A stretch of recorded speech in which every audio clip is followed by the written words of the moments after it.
الرحمن الرحیم۔ یہ حضرات امام احمد رضا اکیڈمی چھپی ہے، ایک ایک چیز دیکھیں یہ چھپی ہے امام احمد رضا اکیڈمی سالے نگر بریلی کی سے، بہت شاندار کتاب ہے حضرت کی۔ میں اس لیے اپیل کرتا ہوں پورے ہندوستان میں کتاب اگر عام ہو جائے تو کافی گمراہیت ختم ہو جائے۔ قلیل العلم کثیر العبادت سے، یعنی تھوڑا علم بہت عبادت سے بہتر ہے۔ رسول اللہ صلی اللہ علیہ وسلم کے سامنے دو آدمیوں کا ذکر ہوا، ایک عابد دوسرے عالم۔ آپ نے فرمایا فضل العالم علی العابد کفضلی علی ادناکم، بزرگی عالم کی ایسی ہے عابد پر جیسی میری فضیلت تمام تمہارے کمتر پر۔ جس میں حدیثیں ہی حدیثیں ہیں، قرآن کی آیتیں ہیں، لیکن لوگ باغ خریدیں جب تو۔ اب میں اس میں آپ کو باتیں بتاتا ہوں کہ الیاس قاضی کے ماننے والے، جو الیاس قاضی کے مفتی ہیں، وہ کفر کا فتویٰ لگاتے ہیں حضرت کی ترجمے کے اوپر۔ جو الیاس قاضی کے ماننے والے مفتی ہیں، برادران ہیں، وہ کفر کا فتویٰ لگاتے ہیں۔ علامہ نقوی خان رحمۃ اللہ علیہ نے جیسا ترجمہ کیا، ابھی میں بعد میں بتاؤں گا۔ یہ دیکھو، یا ایھا النبی حسبک اللہ، یہ اعلیٰ حضرت نے ترجمہ کیا، اے غیب کی خبر دینے والے نبی۔ ان کے والد ترجمہ کرتے ہیں صفحہ 97، اے پیغمبر خدا، جو تیرے پیرو مسلمان ہیں تجھ کو کفایت کرتے ہیں۔ یہ دیکھ لو آپ۔ اچھا، یہ تو ہو گیا۔ اب آگے میں آپ کو بتاتا ہوں جس پر الیاس قاضی، یہ دیکھو، نصرت بالرعب مسیرۃ شہر، اللہ نے میری رعب کے ذریعے مدد فرمائی 1 مہینے کی مسافت کی دوری تک، صفحہ 108۔ اس سے میں امام مسجد نبوی کا مومن ہونا ثابت کرتا ہوں اس حدیث پاک سے، کیونکہ کلیکٹر کے پاس جانے میں آدمی گھبراتا ہے، ڈرتا ہے، تو تاجدار انبیاء کے صدقے میں تو اللہ نے پوری کائنات کو پیدا فرمایا ہے، تو آپ کی مسجد میں امام کیسے کھڑا ہو سکتا ہے؟ وہ بھی 90 سال سے۔ الیاس قاضی کے مفتیوں کا یہ عقیدہ ہے کہ 90 سال سے امام مسلمان نہیں ہے مسجد نبوی میں اور مکہ شریف میں، پھر تو وہاں کے رہنے والے بھی مسلمان نہیں، وہاں کی چھوٹی چھوٹی بچیاں وہ بھی مسلمان نہیں۔ اس کے حساب سے استغفر اللہ ربی ان کو ذمے تو بولے۔ الیاس قاضی نے پہلے کہا میں امام حرم کے پیچھے پہلے نماز پڑھتا تھا، اب نہیں پڑھتا، پہلے مسلمان مانتا تھا، بعد میں اس نے مسلمان ماننا چھوڑ دیا، نہ تو اس نے توبہ کی نہ کلمہ پڑھا۔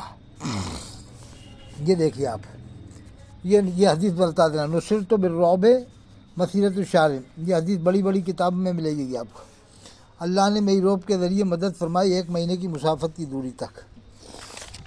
اب یہ دیکھیے آپ، لیغفر لک اللہ ما تقدم من ذنبک، صفحہ 113 ہے، صفحہ 114 دیکھیں، یعنی اے حبیب میرے، میں نے جو امور کے تجھ سے قبل از نبوت واقع ہوئے، جو قصور کے آئندہ واقع ہوں گے، سب معاف کیے، تم دل اپنا خوش رکھو، صفحہ 114۔ صفحہ 115، انا فتحنا لک فتحا مبینا، یہ دیکھو آپ، صفحہ 115۔ یہ صفحہ 116، ہم نے فیصلہ کر دیا کہ تیرے واسطے سری فیصلہ تا معاف کرے اللہ تیرے اگلے و پچھلے گناہ، اور پورا کرے تجھ پر اپنا احسان، اور چلاوے تجھ کو سیدھی راہ۔ فاضل بریلوی نے ترجمہ کیا اللہ آپ کو سیدھی راہ دکھائے، والد نے کیا چلائے۔ اب باپ کا ترجمہ مانے، بیٹے کا مانے۔ باپ نے اس طرح سے کیا ہے، تا معاف کرے اللہ تیرے اگلے پچھلے گناہ۔ بیٹے نے کیا ہے، اللہ آپ کے سبب آپ کے اگلوں کے پچھلوں کے گناہ معاف فرمائے۔ باپ بیٹوں کے ترجموں میں بڑا فرق ہے، یہ دیکھ لو آپ۔ لیکن علامہ نقوی خان رحمۃ اللہ علیہ کا یہ عقیدہ نہیں ہے جو یہ ترجمہ کیا ہے، عقیدہ وہی ہے کہ سارے نبی سارے فرشتے معصوم ہیں۔ یہی مفتی شریف اللہ قمجدی صاحب نے لکھا ہے کہ کوئی ترجمہ کرتا ہے اس طرح سے تو اس کے اوپر کفر کا فتویٰ نہیں لگے گا جب تک کہ عقیدہ نہ ہو جائے۔ یہ عقیدہ نہیں ہے جو ترجمہ کیا ہے، جیسے ید اللہ فوق ایدیہم، حالات نے بھی ترجمہ یہ کیا اللہ کا ہاتھ ہے ان کے ہاتھ پر، تو ترجمہ کیا اللہ کا ہاتھ ہے ان کے ہاتھ پر، عقیدہ نہیں ہے کہ اللہ کا ہاتھ ہے، عقیدہ ہے کہ اللہ ہاتھ سے پاک ہے، اللہ جسم سے پاک ہے۔ اسی طرح سے اہدنا مالک یوم الدین، اللہ قیامت کے دن کا مالک ہے۔ فاضل بریلوی کی اللہ روز جزا کا مالک ہے، یہ عقیدہ نہیں ہے کہ اللہ روز جزا کا ہی مالک ہے، عقیدہ ہے کہ اللہ ہر وقت کا مالک ہے، روز جزا کا ہی مالک ہے، ہر وقت کا مالک ہے۔ تو لوگ باغ یہ الیاس قاضی کے جو ماننے والے مفتیان ہیں، اس کے برادران، وہ اس ترجمے پر کفر کا فتویٰ لگاتے تھے، اور الیاس قاضی کے مفتیوں کے حساب سے مکہ شریف مدینہ شریف میں کسی کا بھی نکاح نہیں ہو رہا، سب بے نکاحی اولاد پیدا ہو رہی ہے، استغفر اللہ۔ اور جس کی جو نماز جنازہ ہوتی ہے وہ نماز جنازہ نہیں ہوتی، امام حرم پڑھاتا ہے، اس کے پیچھے نماز نہیں ہوتی، یہ الیاس قاضی کے ماننے والوں کا عقیدہ ہے، استغفر اللہ ثم۔ یہ مفتی سمر کا اور مفتی مشاہد حسین کا یہی عقیدہ ہے کہ وہاں پر جتنے بھی جنازے ہو رہے ہیں ان کی نماز نہیں ہو رہی، اور جو بھی مر رہا ہے کسی کی نماز نہیں ہو رہی، اور وہاں کے رہنے والوں کا نکاح بھی نہیں ہو رہا، جو سید ہیں وہاں پر ان کا بھی نکاح نہیں ہو رہا اس کے فتوے سے، مفتی مشاہد حسین کے۔ اب دیکھیے آپ، یہی روایت دیوبندی لکھتا تھا پہلے۔ زید بن اسلم کہتے ہیں آپ کے مکان میں ایک بچہ کتے کا پڑا تھا، اس لیے آنا وہی کا موقوف ہوا کہ جس مکان میں کتا ہوتا ہے وہاں فرشتہ رحمت کا نہیں آتا۔ یہ صفحہ 117 ہے۔ آپ یہ کتاب خریدیں گے تو جھگڑے ہی ختم ہو جائیں گے، بہت حد تک جھگڑے ختم ہو جائیں گے۔ یہ دیکھیے وہ جگہ بال نے فائدہ پایا تجھے راہ بھولا پھر تجھے راہ بتائی، صفحہ 124۔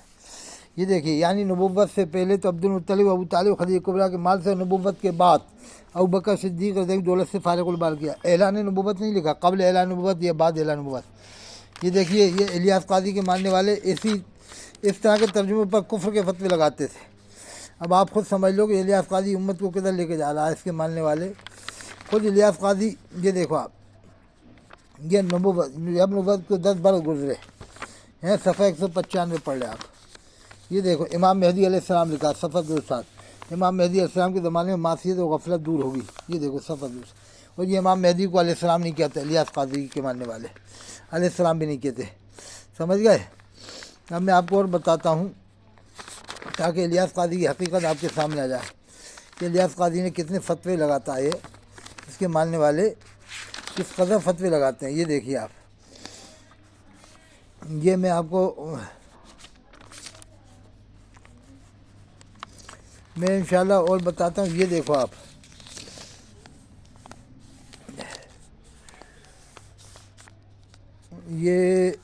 یہ دیکھو ایک شب حضرت عائشہ رضی اللہ عنہا نے آپ کے نیچے نرم بچھونا بچھایا، رات بھر کروٹیں لیتے رہے، صبح کو فرمایا اس بچھونے کو لے جاؤ، وہی کملی لاؤ۔ دیکھ لیا آپ نے۔ اب یہ دیکھیے آپ کے تینوں کپڑے 10 درہم سے زیادہ کے نہ ہوتے، بعض اوقات قدر میلے ہو جاتے کہ تیلیوں کے کپڑوں سے مشابہت رکھتے، صفحہ 249۔ تو یہ اگر دیوبند والا لکھ دیتا ہے فتویٰ لگاتے ہیں اس طرح کا انداز۔ دیکھیے آپ کے تینوں کپڑے 10 درہم سے زیادہ کے نہ ہوتے، بعض اوقات قدر میلے ہو جاتے کہ تیلیوں کے کپڑوں سے مشابہت رکھتے۔ میں میلے کی جگہ میں بھی یہ لفظ پسند نہیں کرتا، خیر کوئی بات نہیں اس میں۔